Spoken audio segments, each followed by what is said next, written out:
भारत के मंदिर केवल पूजा के स्थान नहीं होते, बल्कि वे सामाजिक और सांस्कृतिक जीवन के केंद्र भी होते हैं। भौर मंदिर रोहतक में भी ऐसा ही होता है। यहाँ साल भर आस्था की ज्योति जलती रहती है, लेकिन जब मेले और पर्व आते हैं तो पूरा वातावरण भक्ति, उल्लास और उमंग से भर उठता है। आइए जानते हैं भौर मंदिर में होने वाले उन प्रमुख पर्वों और मेलों के बारे में जो इस स्थान की पहचान बन चुके हैं।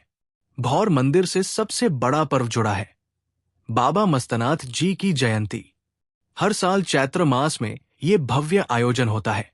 हजारों की संख्या में श्रद्धालु दूर दराज से आते हैं, जिनमें हरियाणा ही नहीं बल्कि राजस्थान, पंजाब और दिल्ली से भी बड़ी संख्या में भक्त पहुंचते हैं।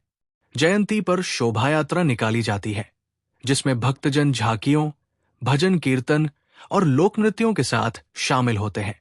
संगीत, नगाड़े और शंखनाद के बीच जब बाबा मस्तनाथ जी की पालकी निकलती है तो पूरा वातावरण जय बाबा मस्तनाथ के उद्घोष से गूंज उठता है। इस मेले में भक्ति और सामाजिक सेवा दोनों का संगम होता है। मुफ्त भंडारे चलते हैं, गरीबों को दान दिया जाता है और लोगों को नशा छोड़कर सच्चे मार्ग पर चलने की प्रेरणा दी जाती है। भौर मंदिर का संबंध पूरन भगत से भी है। इसी कारण यहाँ पूरन भगत जयंती भी बड़े धूमधाम से मनाई जाती है। भक्तजन पूरन भगत की कथा का श्रवण करते हैं और उनके तपत्याग से प्रेरणा लेते हैं। इस अवसर पर विशेष भजन संध्या का आयोजन होता है। कई जगहों से लोक गायक आते हैं और पूरन भगत की कथाएं गाकर सुनाते हैं। इन गीतों में भक्ति के साथ साथ जीवन की सीख भी छिपी होती है। नाथ परंपरा में गुरु का स्थान सर्वोच्च माना गया है, इसलिए भौर मंदिर में गुरु पूर्णिमा विशेष भक्ति के साथ मनाई जाती है। भक्तजन अपने अपने गुरुओं को प्रणाम करते हैं और गुरु परंपरा की महिमा का गान करते हैं। इस दिन मठ में विशेष हवन और पूजा होती है। गुरु परंपरा का प्रतिनिधित्व करने वाले साधु संत अपने प्रवचन देते हैं, जिसमें गुरु शिष्य संबंध की महत्ता बताई जाती है। यही कारण है कि गुरु पूर्णिमा पर भौर मंदिर में श्रद्धालुओं की भीड़ उमड़ पड़ती है। हालांकि भौर मंदिर मुख्यतः नाथ परंपरा का केंद्र है, लेकिन यहाँ नवरात्रि भी बड़े भक्ति भाव से मनाई जाती है।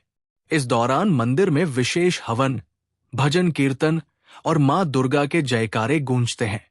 भक्तजन यहाँ व्रत रखते हैं और कन्या पूजन करते हैं।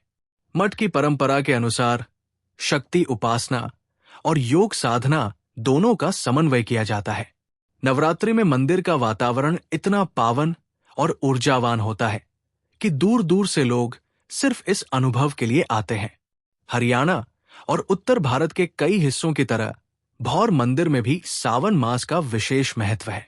इस दौरान यहाँ भोलेनाथ की पूजा होती है और कांवड़ यात्रा से लौटे शिव भक्त भौर मंदिर में जल अर्पित करते हैं। सावन के सोमवार को मंदिर में विशेष भीड़ रहती है। भक्तजन बेलपत्र, धतूरा और गंगा जल अर्पित करते हैं और बोल बम के नारे पूरे वातावरण को गुंजायमान कर देते हैं। इस समय मंदिर परिसर में लोक संगीत, भजन मंडलियां और भंडारे लगातार चलते रहते हैं। भौर मंदिर में सालाना एक बड़ा सांस्कृतिक मेला भी आयोजित होता है। ये मेला केवल धार्मिक आयोजन नहीं होता, बल्कि इसमें लोक संस्कृति की झलक भी देखने को मिलती है। मंच पर हरियाणवी रागनियां, लोक नृत्य और भक्ति गीत प्रस्तुत किए जाते हैं। बच्चों के लिए झूले और खेल तमाशे लगते हैं। दूर दूर से आए व्यापारी अपने स्टॉल लगाते हैं, जिनमें हस्तशिल्प, खिलौने और खाने पीने की चीजें शामिल होती है। ये मेला लोगों को आपस में जोड़ने का एक माध्यम भी है। गांव-गांव से आए लोग यहाँ मिलते हैं, मेलजोल बढ़ाते हैं और अपनी संस्कृति को जीवित रखते हैं। इसके अलावा यहाँ मकर संक्रांति, होली, दिवाली और जन्माष्टमी जैसे पर्व भी मनाए जाते हैं।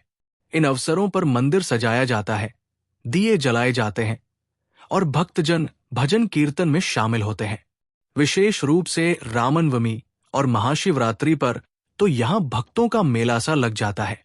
महाशिवरात्रि की रात मंदिर में अखंड भजन और रात्रि जागरण होता है, जिसमें साधु संत और भक्तजन एक साथ मिलकर नमः शिवाय का जाप करते हैं। भौर मंदिर के ये पर्व और मेले केवल धार्मिक अनुष्ठान नहीं है, बल्कि ये समाज को जोड़ने वाले अवसर भी हैं। इन आयोजनों के माध्यम से लोग एक दूसरे के करीब आते हैं, अपनी संस्कृति से जुड़ते हैं और आध्यात्मिक ऊर्जा प्राप्त करते हैं। इसीलिए भौर मंदिर केवल साधना का केंद्र नहीं, बल्कि उत्सव और उल्लास का भी प्रतीक है। यहां जब ढोलन गाड़े बजते हैं और भक्ति गीत गाए जाते हैं, तो हर भक्त का मन कह उठता है, जय बाबा मस्तनाथ, जय पूरन भगत, जय भौर धाम।